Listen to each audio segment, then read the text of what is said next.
A tense situation in Providence, Rhode Island. Patrolman Osvaldo Castillo, the man in the brown pants, has been taken hostage by an armed and desperate criminal.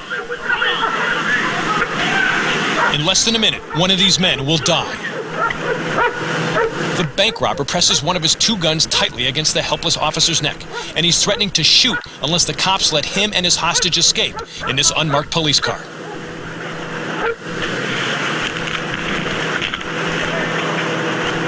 Another officer tries to talk to him, but the desperado is beyond listening to reason. Cops watch anxiously as the robber forces Officer Castillo into the car. They're determined not to let the bad guy escape, but they don't want their fellow officer gunned down in a crossfire either. Now watch carefully. The cop closest to the car takes a few steps and draws his gun, waiting for just the right moment.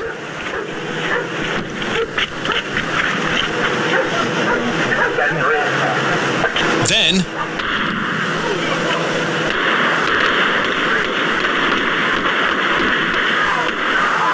for a moment, the cops hold their breath. Then Patrolman Castillo bursts out of the car. He's been shot in the hand, but he's alive.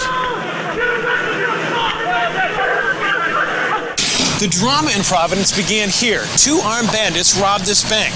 They fled in a getaway car but didn't get very far. Their car crashed, and then they ran.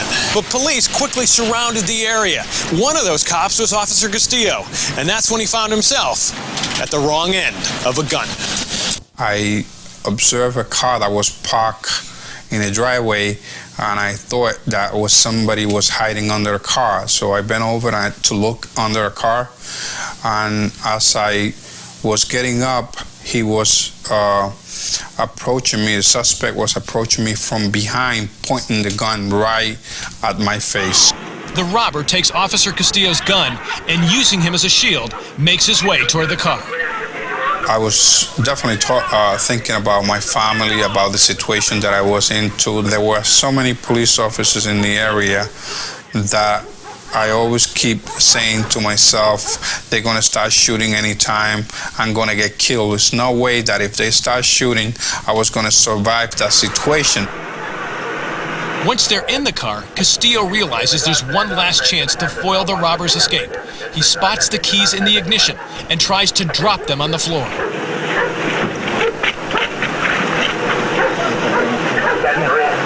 But the gunman sees what he's doing and raises his hand as if to shoot. As the two men lock in a desperate struggle, the first shot rings out. Then all hell breaks loose. Officer Castillo says the scene is seared forever into his mind. Everything that happened that day is something that I could never forget. It's something that when I always look at my hand and it's not the same, I have missing knuckles in there. I could never forget the day I was shot.